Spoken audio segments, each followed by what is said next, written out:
बिल्कुल बिल्कुल। और चूंकि समस्या ये नहीं है, समस्या यह है कि गठबंधन को वोट मिला है, मायावती इंडिविजुअल लड़ी थी और बहुत सारा वोट जो मुद्दे थे उन पे मायावती का भी ट्रांसफर हुआ है जो इंडिया गठबंधन को गया है।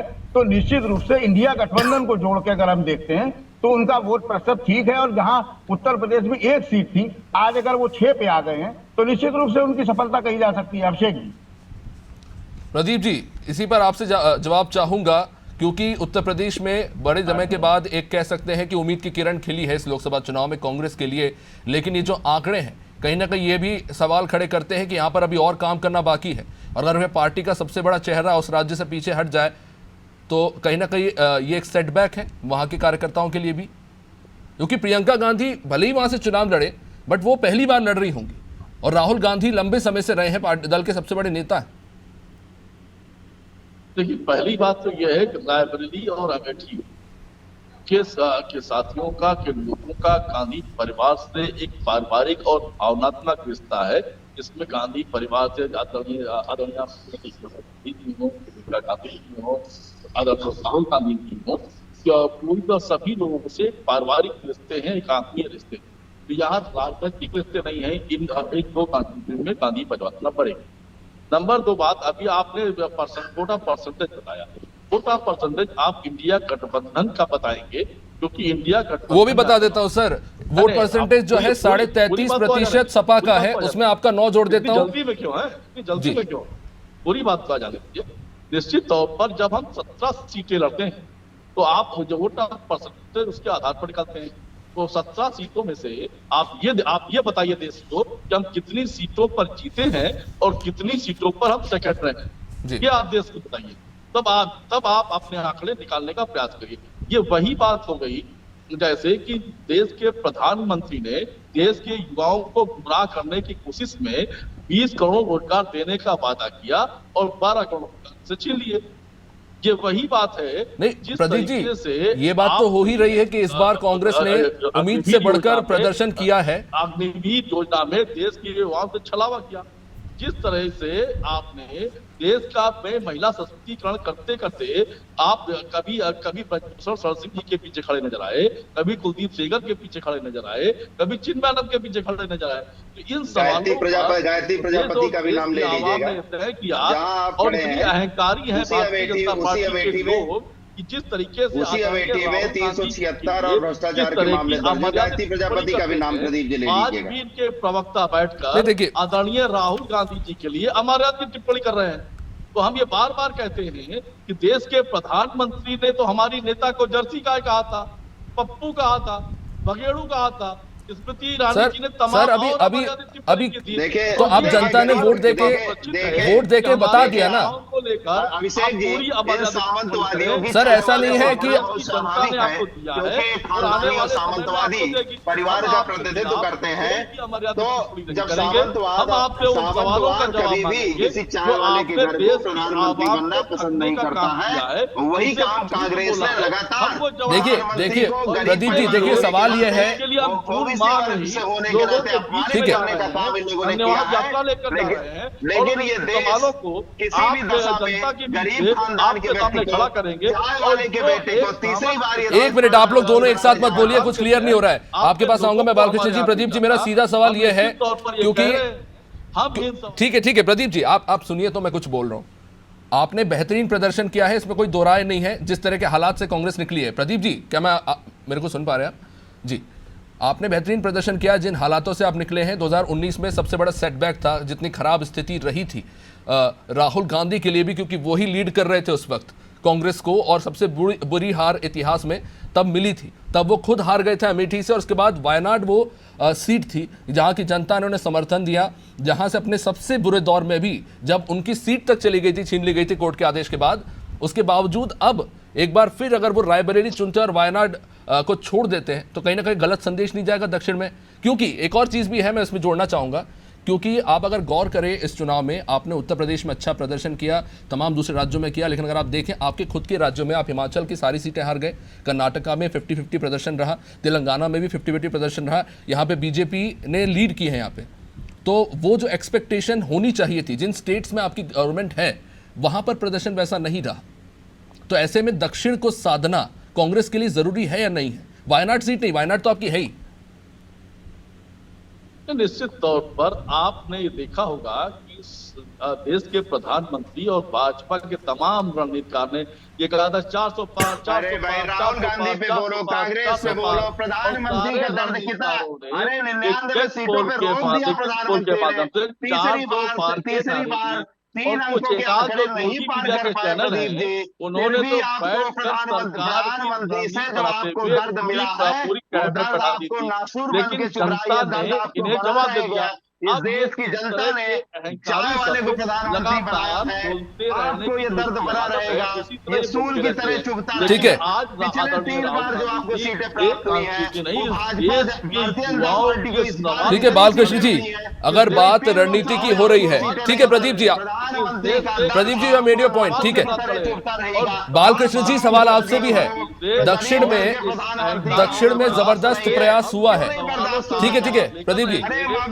पार्टी को गरीब क्यों नहीं बर्दाश्त? बालकृष्ण जी, दक्षिण में बीजेपी के लिए भी चुनौती कम नहीं है। एक मिनट प्रदीप जी, अरे आप सब एक साथ मत बोलिए प्लीज। संविधान और कानून का राज कायम रहे, इसकी लड़ाई लड़ते रहेंगे। ठीक है।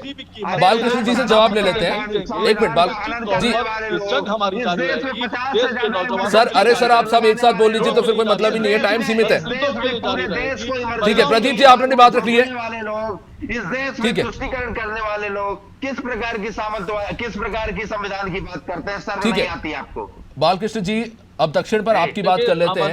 दक्षिण में आपका प्रदर्शन भी उतना कुछ खास रहा नहीं अगर इस बार के चुनाव में देखा जाए तो, क्योंकि अगर बीजेपी ने वहां से गेन किया है।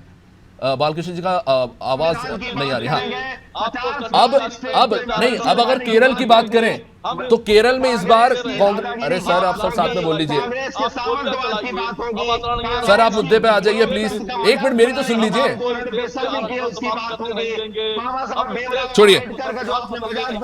छोड़िए सब आपस में बहस करने में लगे। मैं नीरज जी आपके पास ही आना चाहूंगा। नीरज जी, अगर प्रदर्शन के नाम पे देखें तो कांग्रेस की खुद की जहां राज्य में सरकार है वहां प्रदर्शन उतना खास रहा नहीं, इतना अपेक्षाकृत होना चाहिए था। लेकिन दिलचस्प बात यह भी है कि जहां पर बीजेपी ने स्ट्रैटेजिकली बहुत अच्छा वर्क किया, चाहे हम तमिलनाडु की बात कर ले या दूसरे राज्यों की, आंध्रा में भी टीडीपी जीती है ज्यादा सीटें, तो कहीं ना कहीं ये चीजें भी देखने वाली है कि दक्षिण में बीजेपी को अपनी सीटें बढ़ानी होगी। आप सिर्फ उत्तर भारत के भरोसे नहीं रह सकते। और अभी के समय में अगर हम सिर्फ केरल विधानसभा चुनाव की ही बात कर ले तो पिछली बार जहां कांग्रेस का वहां पे वोट प्रतिशत लगभग 26 से मेरे ख्याल से 23% था, वो इस बार 40 पे पहुंच गया है। गठबंधन में पिछली बार लड़ी थी, उसके बाद इस बार अकेले कांग्रेस लड़ी है, वहां पे सेकंड नंबर की पार्टी बन गई। एक बड़ा चैलेंजर है वहां पे कम्युनिस्ट पार्टी के अगेंस्ट में, सीपीआईएम के अगेंस्ट में। तो क्या यहाँ पे कांग्रेस को ये चीज मद्देनजर रखनी होगी इस फैसले को लेने से पहले? सर आपकी वॉल्यूम म्यूट है, प्लीज उसे अनम्यूट कर लीजिए। निश्चित रूप से अभिषेक जी, कांग्रेस को ये चीजें सोच के चलनी होगी कि वहां जहां हम कमजोर हैं या जहां हमें स्टेट में अगर सरकार बनानी है तो निश्चित रूप से इस इलाके को भी देखना होगा और उसको समझना होगा और जनता की मन की बात भी समझनी होगी। जिस तरह चुनाव लड़ा गया उस तरीके से चुनाव नहीं लड़ा जाएगा, वहां और तैयारी से कांग्रेस को जुटना होगा, चाहे कांग्रेस हो या भारतीय जनता पार्टी हो। मेहनत के हिसाब से काम करना पड़ेगा, तभी वो परिणाम बदले जा सकते हैं। लेकिन हाँ, निश्चित रूप से कांग्रेस ने इस बार अपने आप को उस इलाके में भी उभारा है, तो ये बड़ी बात है कांग्रेस के लिए। और भारतीय जनता पार्टी के लिए ये चिंता की बात है कि वो इसको देखे कि हमारा वोट प्रतिशत क्यों कम हो रहा है और उसको भी बढ़ाया जाए। जी अभिषेक जी, निश्चित रूप से ये एक बड़ा सवाल है जो शुरू हुआ है कि राहुल गांधी कौन सी सीट पर लड़ते हैं। लेकिन हमें ध्यान रखना हो कि आने वाले समय में 4 से 5 राज्यों में विधानसभा चुनाव है। अगर दक्षिण की बात करें तो यहाँ पर दोनों ही, चाहे वो बीजेपी हो कांग्रेस हो, दोनों ही पूरा जोर लगा रहे हैं यहाँ पर वोट प्रतिशत बढ़ाने की भी और सीटें बढ़ाने की भी। जहाँ पर यहाँ के जो लोकल पार्टीज हैं वो सबसे बड़े चैलेंजर बन के उभरे हैं, जो उनके खुद के गठबंधन के साथी भी है। तो दिलचस्प होगा देखना राहुल गांधी किस सीट को चुनते हैं और क्या फैसला होता है, उसके पीछे क्या कारण निकल के आते हैं। फिलहाल आप सभी मेहमानों का इस चर्चा में जुड़ने के लिए बहुत बहुत धन्यवाद। तो जाहिर तौर पर यह चर्चा जारी रहेगी कि आखिर रायबरेली और वायनाड में से राहुल गांधी किसे चुनते हैं, क्योंकि उन्होंने अपने बयान में तो खैर ये कहा है कि वो तो दोनों ही सीटों से सांसद रहना चाहते हैं, क्योंकि जबरदस्त वहां पर मार्जिन से दोनों ही सीटों से राहुल गांधी को जीत मिली है। लेकिन देखने वाली बात ये होगी कि वो किस सीट को चुनते हैं, क्या वो दक्षिण को चुनते हैं या फिर वो उत्तर को चुनते हैं, और इसको चुनने के पीछे क्या कारण निकल कर सामने आते हैं और उनके स्थान पर किससे चुनाव लड़ाया जाता है और इसके पीछे कांग्रेस की क्या स्ट्रैटेजी होगी और ये स्ट्रैटेजी वर्क करेगी कि नहीं। लेकिन फिलहाल इस कार्यक्रम में इतना ही। आप देखते रहिए अनादि टीवी। नमस्कार।